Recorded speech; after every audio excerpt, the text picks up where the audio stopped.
La dernière fois que tu as lu un bouquin, est-ce que tu t'en souviens encore? Est-ce que tu te souviens de quel titre c'était, de quoi le livre parlait? Est-ce que tu en as retenu quelque chose?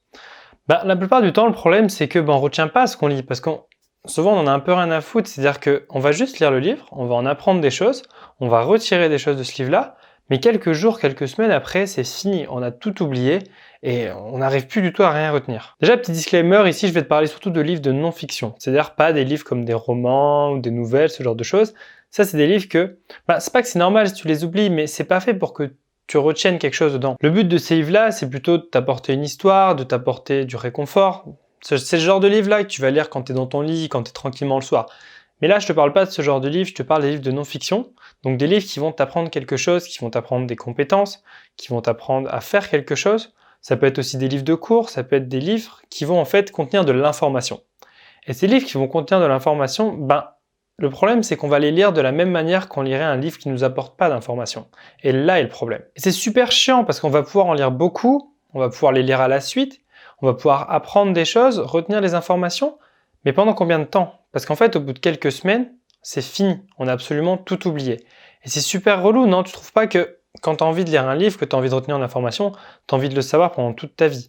Mais le problème, c'est qu'on fait pas les choses de la bonne manière. Souvent, on va avoir de la bonne volonté, on va acheter un livre de développement personnel, on va le lire, on va apprendre quelque chose, on va mettre en place certaines habitudes, ça va durer 2-3 jours, puis après on va complètement oublier, et ça va nous passer, on va passer à autre chose. Du coup, on va voir les quelques étapes qu'il faut pour pouvoir vraiment retenir un livre, et pas seulement juste lire pour dire de lire, ce qui est complètement inutile, parce que au final, si tu as oublié ce que tu as lu il y a quelques secondes, c'est inutile. Déjà, le truc, c'est que la plupart du temps, quand on lit et qu'on est dans notre lit, le problème, c'est que tu vas lire une phrase et au bout de quelques secondes, tu as déjà oublié en fait ce que tu as lu et c'est super chiant parce que tu te souviens même pas de ce que tu as lu sur la page d'avant. Alors imagine retenir tout un livre sur des années et des années. C'est impossible, surtout si tu lis comme ça. Du coup, la première des choses à faire, c'est d'être concentré en fait quand tu lis, tout simplement. C'est complètement con à dire, peut-être que tout le monde te le dit, mais on le fait jamais. Même moi, la plupart des livres que je lis, je les retiens pas parce que je suis pas vraiment concentré ni à fond dedans quand je lis. Déjà, la plupart du temps, j'ai mon téléphone à côté, je suis en attente, entre guillemets, je suis en attente de recevoir des notifications. C'est-à-dire que je sais que j'ai mon téléphone à côté, que j'ai les notifications d'activer et je sais que je peux recevoir d'un moment ou un autre un message sur Messenger. Et mon cerveau, du coup, il est ailleurs. Il se dit, ah, peut-être que je vais bientôt recevoir un message. Donc, t'es pas complètement focus. Donc, c'est pour ça qu'il faut réussir à se mettre dans un mood, à se mettre dans un moment où tu vas être 100% concentré dans ce que tu lis. Et je sais que c'est compliqué, surtout aujourd'hui, parce qu'on a énormément de distractions autour de nous. Ça peut être des distractions visuelles, des distractions sonores, des distractions de l'esprit, en fait, parce que tu peux tout simplement penser à autre chose, être ailleurs, penser à ce que tu vas te faire à manger le soir, penser à la personne que tu vas aller voir demain, ce genre de choses. Et ça, ça t'empêche d'être à fond dans ce que tu lis. Donc, il faut faire en sorte de se mettre dans un état dans lequel tu vas pouvoir lire et être complètement focus dedans. Donc déjà, le but, ça va être d'éliminer au maximum toutes les distractions qu'il va y avoir autour de toi. Et en fait, je peux pas te dire arrête d'utiliser ton téléphone, parce que peut-être que c'est pas des distractions pour toi. Peut-être que toi, tu t'en fous, ton téléphone, il est déjà de base posé. Ça dépend de toi. Il faut vraiment que tu recherches au fond de toi, c'est quoi les distractions, c'est quoi qui t'empêche et qui te fait perdre ton temps quand tu as envie de faire quelque chose d'important. Et à partir de là, quand tu auras remarqué et vu les différentes distractions qui t'empêchent de faire quelque chose, ça va être à toi de les éliminer, mais pas forcément complètement, juste tu les décales, juste tu fais en sorte que ce soit compliqué de pouvoir te distraire. Si par exemple, on va prendre le cas le plus général, si par exemple c'est ton téléphone avec les réseaux sociaux qui t'empêchent de travailler, ce que tu vas faire, c'est que tu vas simplement, je sais pas, le mettre dans une autre pièce, essayer de faire en sorte que ça soit compliqué pour toi d'atteindre ton téléphone et de pouvoir aller voir tes notifications. Quand tout ça c'est fait, déjà, ça va être déjà beaucoup plus simple pour toi de pouvoir te concentrer et vraiment lire. Après, ce que tu peux faire, c'est que avant de commencer une lecture, tu peux faire en sorte de vraiment te mettre dans un mood de concentration. Donc pour ça, je vais te mettre en fiche juste ici, là. J'ai fait une vidéo sur le sujet, donc c'est la technique de la mandarine, une technique qui va te permettre de te concentrer avant chaque lecture. Ça ne prend même pas une minute à faire. Mais dès que tu l'as fait, tu seras beaucoup plus focus, ça sera beaucoup plus simple pour toi de pouvoir lire. Ensuite, si c'est un livre qui va vraiment t'apporter des informations, si c'est un livre qui va t'apporter quelque chose pour toi, ça sert à rien de le lire affalé dans ton canapé ou allongé dans ton lit le soir juste avant de te coucher. Pourquoi? Parce qu'en fait, tu vas être encore moins concentré, tu vas être affalé, tu vas avoir envie beaucoup plus de dormir, tu vas avoir la fatigue qui va monter. Moi, je sais que par exemple, quand je suis dans mon lit et que je lis, souvent il y a la fatigue qui vient, même si pourtant on est en plein milieu de la journée, que je suis pas du tout fatigué, la fatigue elle vient parce qu'en fait je suis dans un état qui est proche du sommeil, tout simplement parce que je suis allongé, je suis en train de faire quelque chose qui est relativement passif, et du coup en faisant ça, ça m'empêche de me concentrer et d'être à fond dans la lecture. Donc la meilleure méthode, si c'est vraiment un livre ou si c'est vraiment un cours que tu as vraiment besoin d'apprendre, de lire, c'est de le faire par exemple en étant assis à ton bureau ou tout simplement assis sur une chaise. Parce que déjà, tu vas avoir une posture droite, une posture digne, qui va te permettre d'être beaucoup plus concentré et les informations elles vont passer beaucoup plus rapidement, tandis que si tu es allongé dans ton lit, ton cerveau il va t'envoyer différents signaux qui vont te donner envie d'aller dormir, de te reposer. Après tous les conseils là que je te donne, je sais bien que c'est pas non plus des conseils qui sont super faciles à faire et que c'est bien plus simple d'aller se mettre dans son lit, de lire un bouquin, c'est beaucoup plus rapide, beaucoup plus cool. Et je suis totalement d'accord avec toi, c'est exactement ce que je fais aussi. Mais si tu as une lecture qui est vraiment importante pour toi et que tu veux vraiment en retenir quelque chose, là je te donne les bonnes astuces pour le faire. Ensuite, du coup, un autre point important, quand tu es bien installé, quand tu es bien concentré, ça va être d'employer des méthodes de techniques rapides. C'est des méthodes qui vont te permettre de lire beaucoup plus rapidement, beaucoup plus facilement. Je t'ai déjà fait des vidéos sur le sujet, mais je vais te les rappeler en te faisant un petit résumé. Déjà, la règle numéro 1, quand on veut lire rapidement, c'est de ne pas subvocaliser.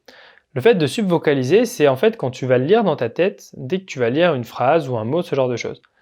La plupart du temps, c'est ce qu'on a l'habitude de faire depuis qu'on est tout petit. Depuis qu'on est tout petit, quand tu vas lire un mot, quand tu vas lire un livre, tu vas avoir tendance à le lire dans ta tête. C'est-à-dire que tu as ta petite voix dans ta tête qui va lire.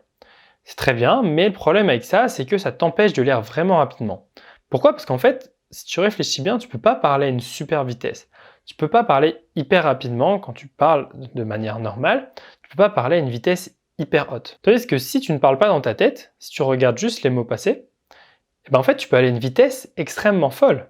Parce que là, la vitesse, ça va être la vitesse de tes yeux, la vitesse de ton guide qu'on va voir juste après, mais ça va pas être la vitesse de ta voix, donc tu peux aller beaucoup plus vite que si tu parlais tout simplement. Ça peut être un peu difficile, un peu perturbant au début, surtout quand tu n'as pas l'habitude, mais tu vas voir que si tu prends l'habitude de faire ça, ça va être beaucoup plus simple, beaucoup plus rapide pour toi d'apprendre à lire et de lire beaucoup plus rapidement. Un autre point important, c'est par exemple d'utiliser un guide. Vu que de toute façon, tu es assis à ton bureau, tu peux faire les choses beaucoup plus proprement pour lire rapidement, ça va être d'utiliser un guide. Un guide visuel, ça va être par exemple ton doigt, ou tout simplement un stylo, ce genre de choses, qui va te permettre de suivre les lignes.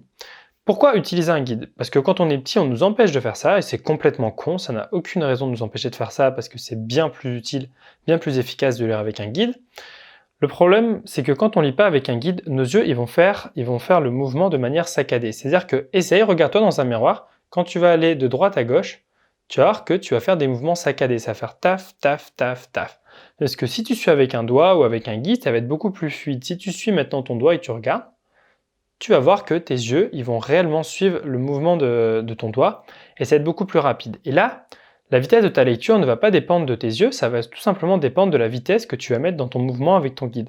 Donc tu peux aller encore plus vite. Il y en a, ils lisent, il y a une vitesse, ils sont comme ça et ça va super rapidement. Au début, bien sûr, tu vas pas forcément lire aussi rapidement que ça, mais avec le temps, avec de la préparation et de l'entraînement, ça va être beaucoup plus facile et tu vas aller beaucoup plus loin. Un autre petit point qui n'est pas forcément le plus important, mais bon, maintenant que tu y es, on peut aller beaucoup plus loin. C'est-à-dire que tu n'es pas obligé de commencer ta ligne directement au début. C'est-à-dire que tu peux mettre ton guide et commencer à lire au bout de 3-4 mots de ta ligne. Et pareil, finir au bout de quand il reste encore 3-4 mots. Pourquoi? Parce qu'en fait, tu as ta vision périphérique. C'est-à-dire que tes yeux, ils vont voir dans leur vision périphérique. Donc, tu n'es pas obligé de commencer dès le début. Ça va te permettre d'aller beaucoup plus vite pour passer d'une ligne à une autre. Tu peux déjà t'amuser et t'entraîner à calculer ta vitesse de lecture. Je vais bientôt te faire une formation sur la lecture rapide où je vais te donner beaucoup plus d'astuces que là.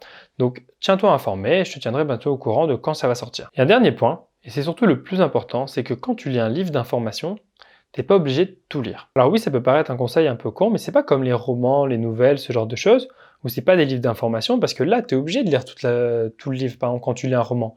Si tu passes un chapitre, tu vas pas avoir certaines informations sur un personnage, sur de l'action, tandis que si tu ne lis pas certaines parties d'un livre d'information, c'est pas grave. C'est-à-dire qu'un livre, il a été fait, il y a un sommaire, il a été fait de manière à ce que, il n'y ait pas forcément tout qui soit relié aux informations des autres. Il n'y a pas forcément toutes les informations qui sont reliées entre elles, c'est-à-dire que tu as certains chapitres qui vont être plus importants que d'autres, tu as certains chapitres qui vont être utiles à toi et d'autres qui vont être utiles à d'autres personnes. C'est pas grave, t'es pas obligé de tout lire, tu peux passer des chapitres, tu peux passer des passages. Si c'est des passages qui t'intéressent pas, qui ne t'apporteront rien dans tous les cas, c'est pas grave. Tout simplement, ça sert à rien de perdre ton temps à lire des choses qui ne t'intéressent pas, qui ne te concernent pas, tout simplement parce que tu as envie de tout lire. C'est pas parce que tu as lu un livre à 60% que tu n'en as pas retenu une bonne partie. Et ça, c'est quelque chose d'hyper important. C'est-à-dire que la plupart des gens, quand ils vont avoir un livre de non-fiction, un livre de développement personnel, un cours, ils vont avoir tendance à tout lire parce que pour eux, s'ils n'ont pas tout lu, ils peuvent pas avoir accès à toute l'information. Et c'est complètement faux parce que t'as pas besoin de tout ça. C'est-à-dire qu'il y a certaines informations, elles sont complètement inutiles. Donc ça va être toi, avec de l'habitude, tu vas voir que tu as certaines informations que tu n'as pas besoin et que tu peux tout simplement passer. Et maintenant, on va venir au point le plus important pour pouvoir retenir. Parce que là, c'est bien, là, tu as été concentré dans ta lecture. Mais ça ne va pas changer le fait que dans une semaine ou deux, tu auras complètement oublié ce que tu as lu. Là, c'était juste de manière à être beaucoup plus efficace dans ta lecture et aller beaucoup plus vite. Maintenant, le point principal, c'est de prendre des notes. Donc pour prendre des notes, tu as plein de manières de faire. C'est ça qui est bien, c'est que tu vas pouvoir choisir la méthode qui toi t'intéresse, la méthode qui est la plus efficace pour toi. L'une des méthodes les plus simples, c'est par exemple si tu lis sur Kindle ou sur ton téléphone, ce qui est le cas de plusieurs personnes, ben tu peux directement surligner dans le texte, tu peux tout simplement surligner directement les passages importants. C'est complètement natif avec l'application Kindle par exemple, et après tu peux envoyer tout ça, il y a des logiciels, il y a des sites qui existent, je vais essayer si j'y pense de t'en mettre dans la description. Tu as des sites qui vont aller reprendre tout ça et qui vont aller te les trier et te les ranger. Et après, toi, tu peux les récupérer, les mettre dans des notes sur Notion, sur Obsidian, j'ai déjà fait des vidéos sur le sujet. En fait, ce qui est bien avec ça, c'est que c'est super rapide et c'est vraiment au fil de ta lecture. Après, je sais qu'il y en a qui n'aiment pas. Moi, c'est pas trop mon style de faire comme ça, tout simplement parce que ça me coupe dans ma lecture. C'est-à-dire que moi, j'aime bien lire et être à fond dans ce que je lis. Et tant que j'ai pas fini de lire, j'ai pas envie de prendre des notes. C'est pour ça que je te déconseille de prendre des notes en même temps que tu lis. C'est-à-dire que si tu n'as pas fini un chapitre, ça sert à rien de couper en plein milieu de ta phrase et aller prendre des notes. Sauf si vraiment c'est quelque chose d'important et que tu as peur d'oublier. Moi, ce que je te préconise, c'est qu'à la fin de chaque chapitre, dès que tu as fini un chapitre ou un passage vraiment important, tu fais une pause, tu prends ton application de notes, ton carnet, l'endroit où tu as envie de noter tes notes. Ça peut être tout simplement Notion, Obsidian. Regarde les vidéos que je t'ai fait sur le sujet. Tu crées une note sur le sujet, tu écris le titre du chapitre, tu écris ce que tu en as retenu, les choses importantes. Et voilà, tu fais ça à la fin de chaque chapitre. Et à la fin, quand tu auras tout fini, tu peux faire un résumé global du livre avec ce qui t'a apporté, les différentes choses que tu as à faire.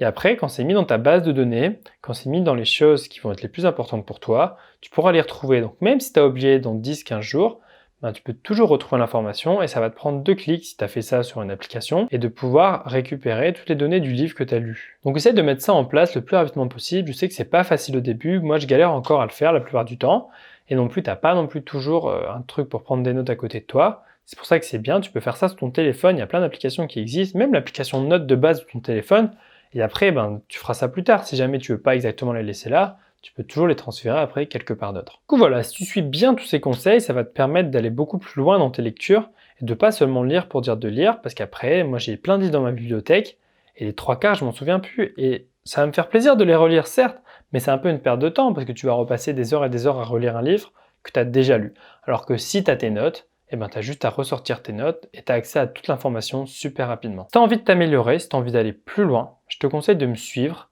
parce que je vais sortir plein de contenus sur plein de sujets différents. Des sujets qui vont te permettre de t'améliorer mentalement, de devenir une meilleure personne, d'avoir un meilleur charisme, une meilleure mémoire, de pouvoir mieux observer les gens.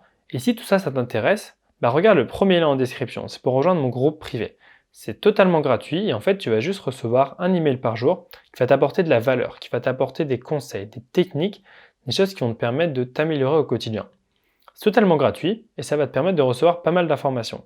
Clique sur le premier lien, tu vas voir tout expliqué. Pareil, si tu veux aller plus loin, abonne-toi à la chaîne parce qu'il y a plein de contenus, il y a déjà plein de contenu qui a été fait. Donc je te conseille, si tu n'as pas encore vu les précédentes vidéos, d'aller les voir. Et sinon, tu vas voir qu'il y a plein de contenu qui va arriver. Je sors plusieurs vidéos par semaine et il y a aussi des formations qui arrivent. Je te laisse regarder tout ça dans la description. En tout cas, je te souhaite de passer une très bonne journée.